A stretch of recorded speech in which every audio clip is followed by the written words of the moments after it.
Has a carefree attitude. Carefree but at the same time very cautious, very sincere. Seeing the thing as it is कि आज की तारीख में इतने ही chapter revised है और इसके बेसिस पे क्वेश्चन सॉल्व करो. अपने आप को अप्रिशिएट करो कि आप एग्जाम देने जा रहे हो. हर टेस्ट में आप वही क्वेश्चंस को कैटेगराइज करते हैं कि भाई एक कैटेगरी होगी जो मुझसे होंगे उनको मैं करूंगा, जो नहीं होंगे उनमें स्ट्रगल ट्राई करूंगा. Make it a fun. बहुत क्वेश्चंस ऐसे होते हैं जो कि यदि आपका दिमाग रिलैक्स है ना तो हिडन ट्रायल से थोड़ा जुगाड़ करके हो जाता है, बट उसके लिए दिमाग एकदम फ्री चाहिए. मैंने बताया था हम जंगलों में रहने वाले लोग हैं. लाखों साल पहले हम जंगलों में रहते थे. हमारा ब्रेन अभी भी एक मेजर पार्ट वही जंगल वाला है. दोस्तों का डिस्कशन अटमोस्ट इंपॉर्टेंट है, वो हमें बहुत इन्फ्लुएंस करता है. तो मेक श्योर कि वो दोस्तों में डिस्कशन बड़ा पॉजिटिव लाइन पर होता हुआ. नेगेटिविटी की हमारी लाइफ में जगह ही नहीं है.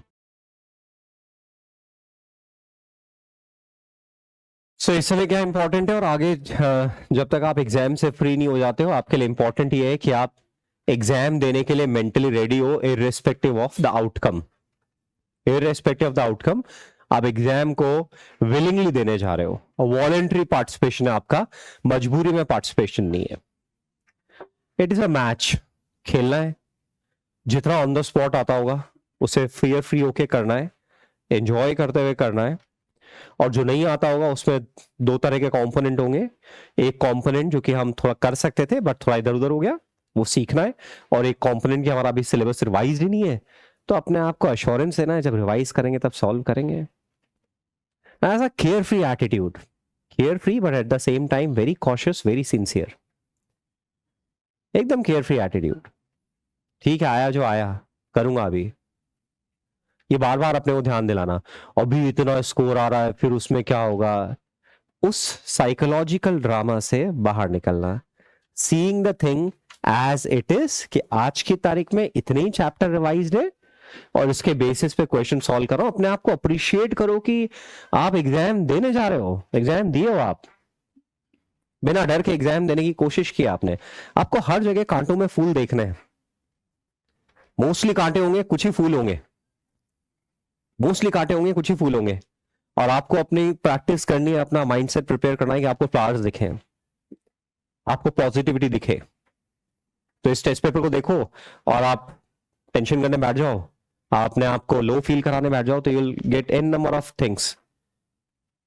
बट आपको अपने आप को ट्रेन करना है कि आपको एक फ्लावर दिख रहा है छोटा सा और आपका पूरा अटेंशन उसी पर है.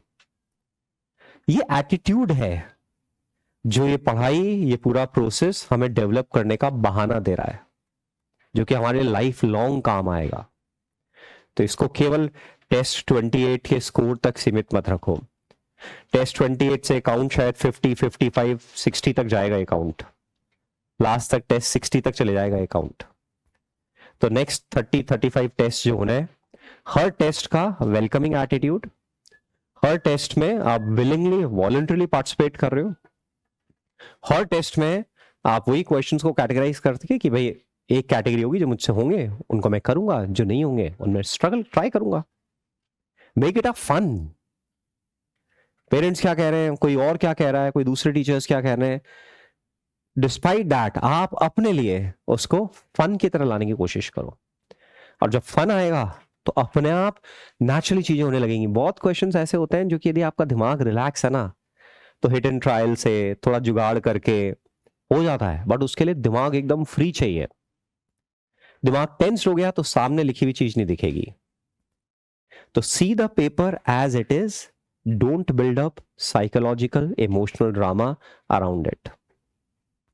जितना आता था उसमें से कितना सही किया. पेपर को घर पे जाके दोबारा से देखना है और उसको केवल इस पर्सपेक्टिव से देखना है कि जितना आपका सिलेबस रिवाइज था उसमें से आपने कितना सही किया. और जो और सीख सकते हो उसको साथ में सीखना है. तो हर टेस्ट के बाद में अपने को थोड़ा मेच्योरिटी फीलिंग आनी चाहिए. अपने को अच्छी फीलिंग आनी चाहिए. दिलानी पड़ती है फीलिंग फोर्सिबली. मैंने बताया था हम जंगलों में रहने वाले लोग हैं. लाखों साल पहले हम जंगलों में रहते थे.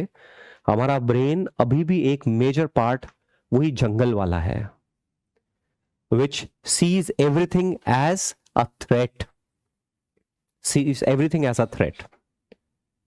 और ज्यादातर लोगों में वो ही मोस्टली एक्टिवेटेड रहता है. तो किसी ने जरा सा धक्का दे दिया वो भी थ्रेट हो गई, किसी ने ऐसे आंखों से देख लिया वो भी थ्रेट हो गई. अब थ्रेट के मायने बदल गए हैं. खाना ढंग का नहीं मिला वो भी थ्रेट हो गई, हर चीज थ्रेट। और यदि आप अपने आप को ट्रेन करो तो एक्चुअली थ्रेट्स अपने अराउंड बिल्कुल नहीं है। तो ऐसे ही पेपर भी आपको थ्रेट की तरह लगेगा, बट ट्रेन करोगे लिम्बिक सिस्टम की जगह पीएफसी एक्टिव होगा तो फिर ये अपॉर्चुनिटी की तरह लगेगी। तो ये सब साइकोलॉजिकल टूल्स हैं जो कि हमसे इंटरैक्शन के थ्रू आप डेवलप कर रहे हो, अपने आप को मेच्योर बना रहे हो, एनहेंस कर रहे हो अपनी मेच्योरिटी को, मीडियोक्रिटी से बचा रहे हो। मैं फिर से बोल रहा हूं, दोस्तों का डिस्कशन अटमोस्ट इंपॉर्टेंट है, वो हमें बहुत इंफ्लुएंस करता है। तो मेक श्योर कि वो दोस्तों में डिस्कशन बड़ा पॉजिटिव लाइन पर होता हो। नेगेटिविटी की हमारी लाइफ में जगह ही नहीं है, बिल्कुल जगह नहीं है नेगेटिविटी की, और उसको बिल्कुल रूल आउट करते हैं। बट उसके लिए आपका कॉन्शियस होना जरूरी है।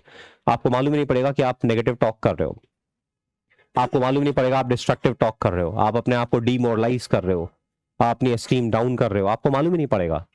तो उसके लिए आपका कॉशियस होना जरूरी है। ये प्रैक्टिसेस जितनी भी हम करते हैं ये आपको अवेयर बनाएगी कि आप क्या बोल रहे हो, और जो बोल रहे हो वो आपके लिए एम्पावरिंग है या नहीं है। मतलब जिंदगी का एक सीधा सा असूल बना लें, बोलेंगे तो खुद के लिए भी एम्पावरिंग होना चाहिए और जिससे बात कर रहे हैं उसके लिए भी एम्पावरिंग होना चाहिए। जब भी बोल रहे हैं तो खुद के लिए भी एम्पावरिंग होना चाहिए और सामने वाले के लिए एम्पावरिंग होना चाहिए। जो एम्पावरिंग नहीं है उसको बोलने का कोई मतलब नहीं है। केवल भड़ास निकालने के लिए बोलने वाली वो जो मीडियोकर आदत है उससे अपन अलग हटे। बोले तो इट शुड एम्पावर मी और the other person in front of me. उस तरह से अपने आप को डेवलप करने की कोशिश करें। तो अब यहाँ पास बहुत समय है, मैच्योरिटी लीप्स एंड बाउंड्स में ग्रो करेगी यदि ठीक तरीके से अपन अपने आप को कंटिन्यू करेंगे तो।